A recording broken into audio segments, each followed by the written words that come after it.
Bonjour tout le monde et bienvenue à cette nouvelle vidéo sur la chaîne Artefia. J'espère que vous vous portez bien.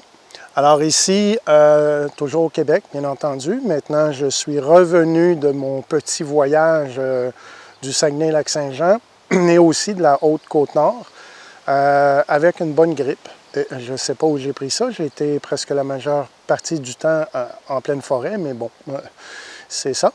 Alors aujourd'hui, je suis près de chez moi. En fait, je suis un peu à l'écart de la municipalité de Scottstown, près de la rivière.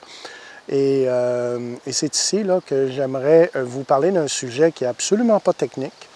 C'est aujourd'hui, ce qui me parlait aujourd'hui, c'était vraiment de vous parler de mon processus créatif. Donc, ça risque d'être une courte vidéo, là. Mais je vous rassure, absolument rien de technique. Alors, chaque photographe, chaque personne qui fait une activité comme la nôtre a son propre processus, sa façon là, de créer ses œuvres. Et celle dont je vais vous parler, c'est la mienne. C'est ni la meilleure, ni la pire, c'est juste la mienne. Probablement que vous en avez une. Alors, moi, je voulais simplement vous partager la mienne. Et si ça peut vous éclairer ou vous donner des idées, bien alors tant mieux. Alors, mon processus, lui, il se découpe en quatre étapes. Pardon. La première, c'est ce que j'ai appelé le temps d'arrêt.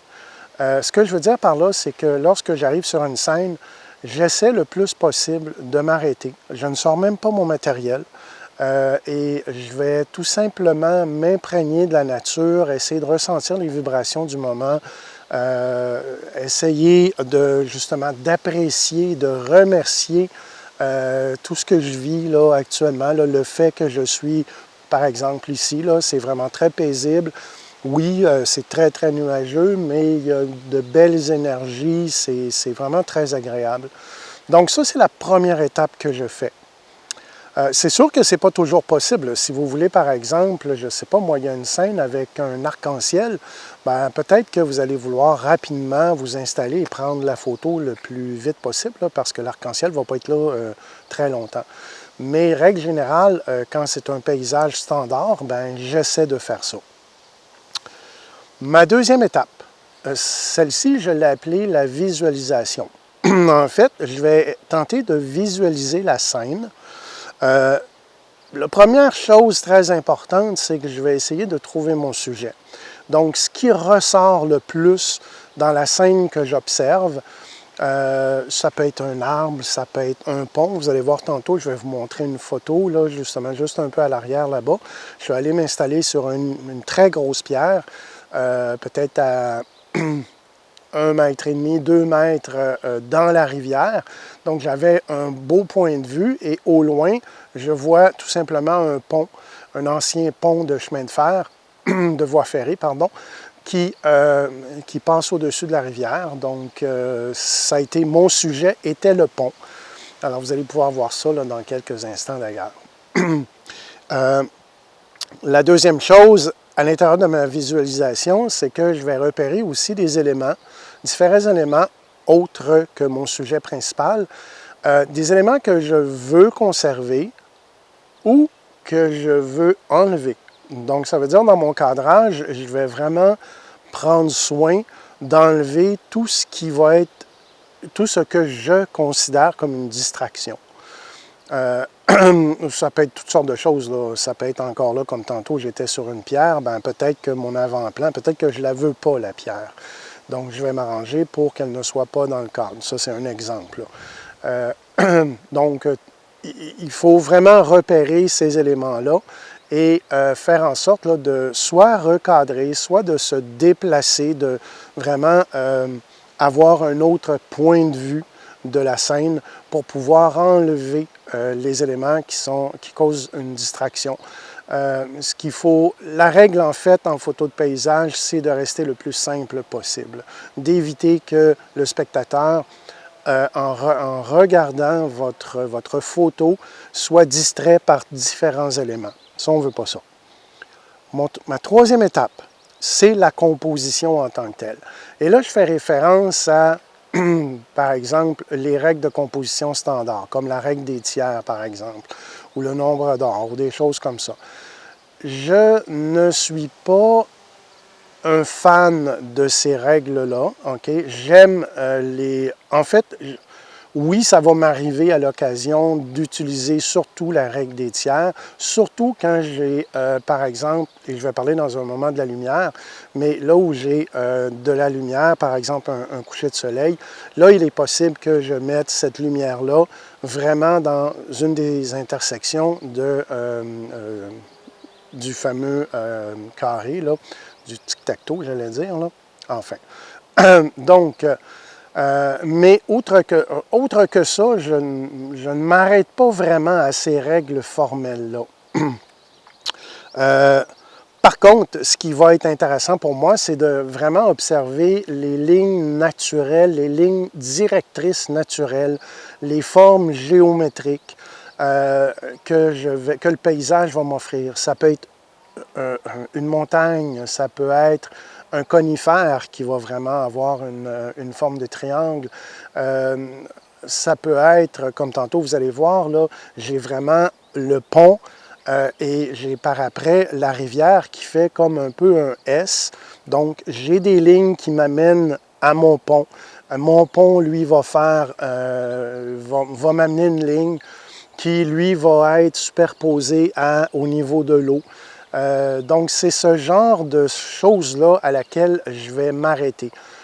Ceci dit, c'est pas évident, ça se développe.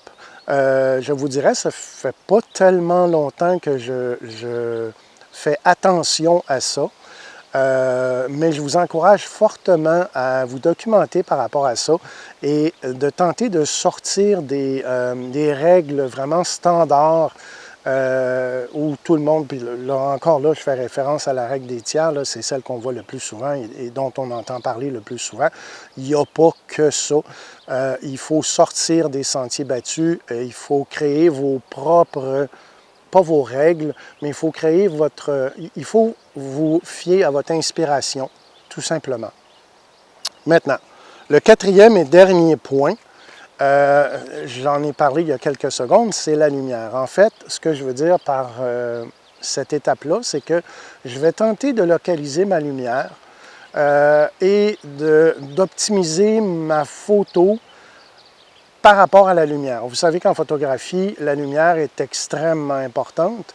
Alors, si ma lumière, je ne sais pas, je reviens au coucher de soleil, si je veux vraiment avoir mon coucher de soleil, bien, je vais vraiment prioriser. Ça devient un élément important. Ce n'est pas nécessairement mon sujet principal.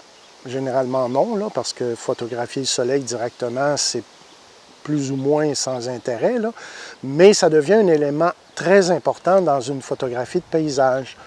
Et là, entre autres, c'est si vous avez la chance de pouvoir avoir, par exemple, un obstacle qui peut légèrement cacher votre soleil, ça peut être un arbre, peu importe, là, une montagne, bien c'est là que si vous fermez votre objectif, par exemple, si vous allez à f16, f18, f22, quoi que ce soit, c'est là que vous allez pouvoir aussi créer l'effet d'étoile, si vous voulez, là. OK?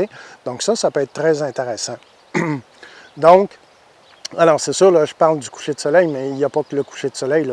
La lumière, vous pouvez l'avoir sur le côté, vous pouvez l'avoir dans le dos, vous pouvez l'avoir un peu partout. Et c'est à vous de travailler avec la lumière pour faire en sorte que ça harmonise votre photo, que cet élément-là vienne jouer en votre faveur. C'est extrêmement important. Donc voilà, c'est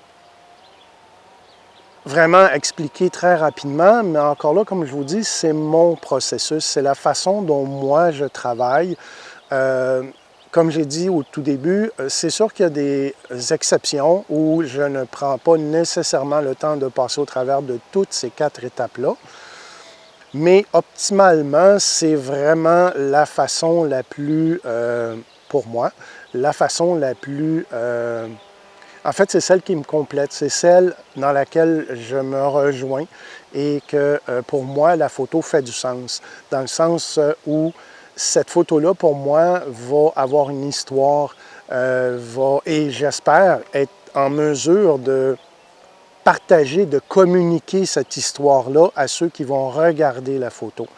C'est un peu ça la photographie, hein? Surtout la photographie de paysage. On essaie vraiment de raconter quelque chose.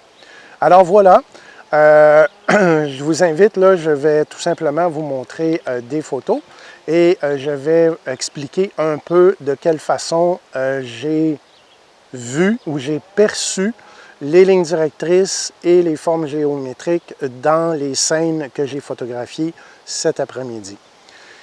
Alors, je vous invite, si vous avez aimé le contenu de cette vidéo, je vous invite tout simplement à lever le pouce et je vous invite à vous inscrire si ce n'est pas déjà fait et à me communiquer aussi vos suggestions, vos questions. Ça va me faire plaisir d'y répondre. J'ai commencé à en avoir d'ailleurs, alors c'est génial.